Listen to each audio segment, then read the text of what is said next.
avant de plonger dans cette histoire incroyable, pensez à vous abonner à la chaîne et à activer la cloche.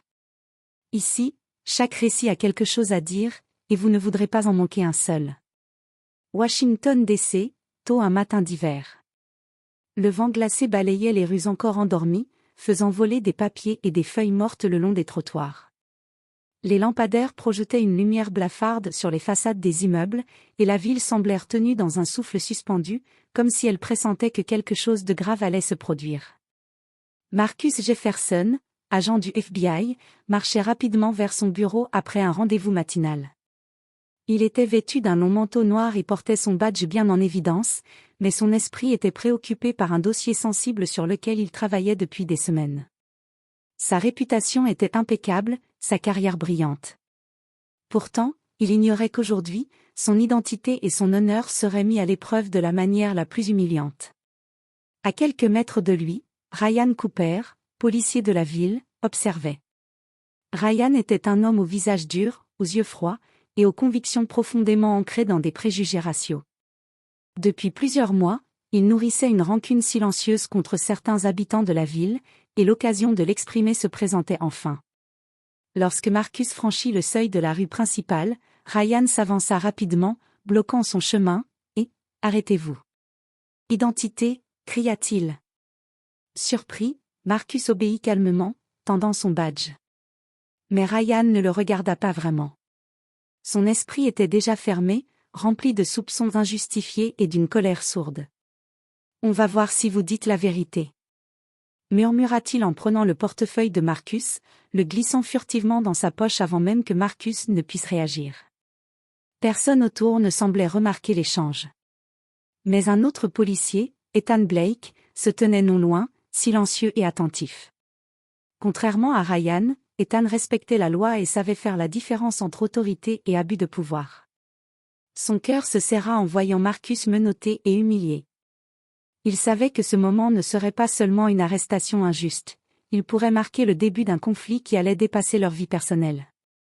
Alors que Marcus était emmené au poste, la ville continuait de vivre autour de lui, inconsciente de l'injustice qui venait de se produire. Mais dans l'ombre des rues glacées, un sentiment de révolte silencieuse commençait à grandir, annonçant que la vérité finirait par éclater.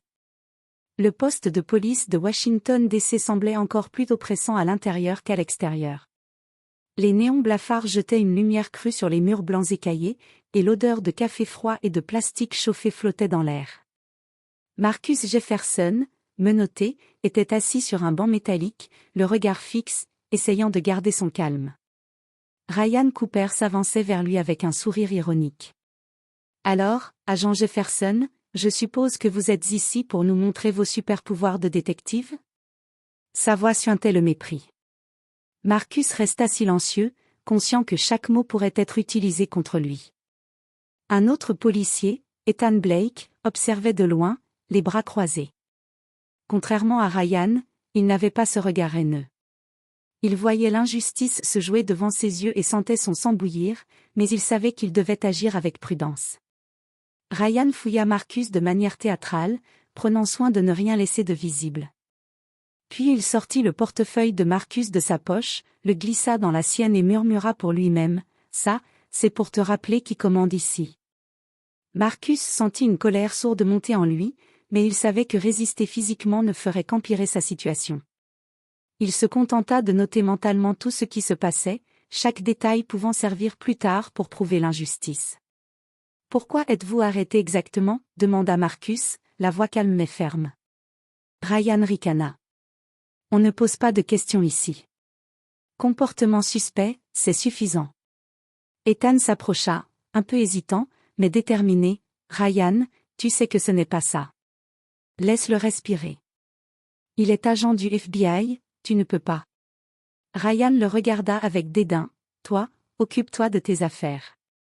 Moi, je fais mon travail. » Marcus fut alors escorté dans une salle d'interrogatoire, où il resta seul, les menottes serrées et le cœur lourd. Chaque tic-tac de l'horloge résonnait comme un jugement, mais dans son esprit, un plan commençait déjà à se former. Il savait qu'il devait récupérer son portefeuille et exposer Ryan pour ce qu'il était. Pendant ce temps, Ethan retourna à son bureau, réfléchissant à comment protéger Marcus et réparer cette injustice sans attirer la colère de Ryan. Il savait que son choix allait déterminer s'il resterait un simple témoin ou deviendrait un véritable allié dans cette bataille contre le racisme et la corruption. À l'extérieur, la ville continuait sa routine, inconsciente qu'une confrontation sur l'abus de pouvoir venait de commencer, et que le destin de 3 hommes venait de basculer à jamais. Marcus Jefferson venait à peine de sortir de l'interrogatoire qu'il sentit le poids de l'injustice peser lourd sur ses épaules. Ses documents officiels étaient intacts, son badge toujours sur lui, mais son portefeuille contenant ses cartes d'accès au FBI, son argent et des documents personnels avaient disparu. Il savait que Ryan Cooper l'avait subtilisé, mais comment le prouver? Pendant ce temps, Ethan Blake ne pouvait pas oublier ce qu'il avait vu. Le portefeuille de Marcus dans la poche de Ryan n'était pas un détail qu'on pouvait ignorer. Assis à son bureau, Ethan revit chaque geste du policier raciste, le sourire méprisant, la manière dont il avait manipulé Marcus, et surtout ce frisson de pouvoir qu'il avait ressenti en volant ce qui ne lui appartenait pas. Ethan prit une profonde inspiration. Il ne pouvait pas rester passif. Il décida de vérifier discrètement le casier de Ryan pendant que ce dernier était occupé à parler avec un collègue. Lentement, Ethan s'approcha du casier et l'ouvrit. Ses yeux s'écarquillèrent lorsqu'il aperçut le portefeuille de Marcus, soigneusement caché au fond. « C'est vraiment lui !» murmura Ethan pour lui-même. Il savait qu'agir trop tôt pouvait mettre Marcus en danger et compromettre toute l'enquête. Mais rester silencieux était une trahison de sa conscience. Il prit donc une photo discrète avec son téléphone et nota mentalement chaque détail du casier et du portefeuille, comme preuve pour plus tard. Plus tard dans la journée, Marcus contacta sa supérieure, directrice Angela Thompson, via un message sécurisé. Il exposa la situation avec précision: arrestation injuste, vol de portefeuille, comportement raciste. Angela, choquée et en colère, prit immédiatement des mesures pour enquêter. « Reste calme, Marcus. Nous allons régler ça. Mais fais-moi confiance, ce Ryan Cooper ne s'en sortira pas, écrivit-elle. Pendant ce temps, Ryan continuait sa routine comme si rien ne s'était passé, inconscient que chaque mouvement était surveillé et que son geste allait déclencher une chaîne d'événements qui le dépasseraient. Ethan, quant à lui, savait qu'il devait choisir entre le silence et l'action. Son choix venait de se faire intérieurement. Il allait aider Marcus à récupérer son portefeuille et à exposer Ryan, mais il devait le faire sans alerter son collègue raciste. La tension monta dans le poste de police. Chaque couloir, chaque bureau, chaque regard devenait un champ de bataille silencieux entre le courage et la corruption, entre l'intégrité et le préjugé. Et au cœur de tout cela, Marcus, prisonnier d'une injustice absurde, savait que la vérité finirait par éclater. Marcus Jefferson venait de quitter le poste de police, mais il n'était pas libre pour autant. Le vol de son portefeuille par Ryan Cooper le hantait, et il savait que récupérer ses cartes d'accès et ses documents personnels serait plus compliqué qu'il ne l'imaginait. Alors qu'il marchait d'un pas rapide vers son bureau du FBI, il sentit une présence familière derrière lui. « Marcus. Attendez. Nous devons parler, dit une voix. C'était Ethan Blake, le policier qui avait assisté à l'arrestation. Ses yeux étaient sérieux, mais son ton était discret et respectueux. Marcus s'arrêta et le regarda, méfiant mais curieux. « Je sais ce que Ryan a fait. Je l'ai vu prendre votre portefeuille, » continua Ethan. « Je ne peux pas rester là sans agir. Si vous me laissez, je peux vous aider à récupérer ce qui vous appartient et à exposer Ryan. » Marcus observa Ethan, pesant chaque mot. Il avait besoin d'un allié, mais pouvait-il faire confiance à un autre policier? Après un silence pesant, il répondit enfin, « D'accord. Mais si vous me trahissez, je vous jure que ce sera la dernière erreur de votre vie. » Ethan acquiesça avec sérieux. « Je comprends.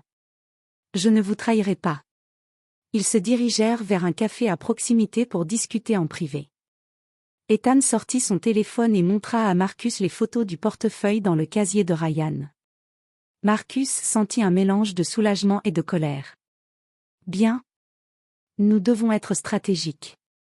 Ryan ne doit jamais se douter que nous savons qu'il a volé mon portefeuille. » Ils élaborèrent alors un plan, Marcus continuerait ses activités normales au FBI pour ne pas éveiller de soupçons, tandis qu'Ethan collecterait discrètement des preuves supplémentaires au sein du poste de police. Il prévoyait de piéger Ryan sans confrontation directe, afin de protéger Marcus et d'éviter que Ryan ne prenne des mesures extrêmes. Mais Ethan savait que le danger était réel. Ryan était imprévisible et son racisme profondément enraciné. Chaque pas qu'il faisait devait être mesuré, chaque action minutieusement planifiée. Marcus, quant à lui, ressentait la tension monter, mais il se sentait également plus confiant en ayant un allié dans les rangs même de la police. Alors qu'il quittait le café, un vent glacé soufflait sur Washington. Les feuilles mortes tourbillonnaient autour d'eux, comme si la ville elle-même pressentait l'affrontement à venir. Marcus et Ethan savaient que le moment de la confrontation approchait, mais personne ne pouvait encore imaginer l'ampleur de ce qui allait se dérouler. Quelques jours plus tard, Marcus Jefferson et Ethan Blake mirent leur plan à exécution. Chaque détail avait été soigneusement étudié, caméras de surveillance, témoins possibles, et preuves tangibles du vol. Marcus avait remis discrètement à Ethan des documents compromettants, tandis qu'Ethan avait rassemblé les photos et observations prises au poste de police. Ryan Cooper, sûr de lui et inconscient du piège, se pavanait dans les couloirs du poste, répétant ses exploits à ses collègues. Il n'avait aucune idée que son monde allait bientôt s'effondrer. Marcus, accompagné d'Ethan, entra calmement dans le bureau du capitaine du poste de police. « Nous avons des preuves que l'un de vos officiers a volé mon portefeuille et abusé de son pouvoir lors de mon arrestation », déclara Marcus d'une voix ferme, mais contrôlée. Le capitaine, surpris, fronça les sourcils. Ryan, qui venait juste d'entrer, pâlit en voyant Marcus et Ethan, mais tenta de garder un air de défi. « De quoi parlez-vous » dit-il, mais sa voix trahit déjà sa nervosité. Ethan posa les photos sur le bureau. « C'est votre portefeuille dans le casier de Ryan Cooper, monsieur. Nous avons également des témoins et des vidéos qui corroborent le vol. » Le capitaine prit une profonde inspiration, réalisant l'ampleur de la situation. Ryan tenta de protester, mais chaque mot semblait s'enfoncer dans le silence de la salle. Marcus reprit, « Ce n'est pas seulement un vol. C'est un abus de pouvoir motivé par la couleur de ma peau. Cela ne sera pas toléré. » À ce moment, plusieurs collègues de Ryan, témoins de ses actions, commencèrent à murmurer entre eux.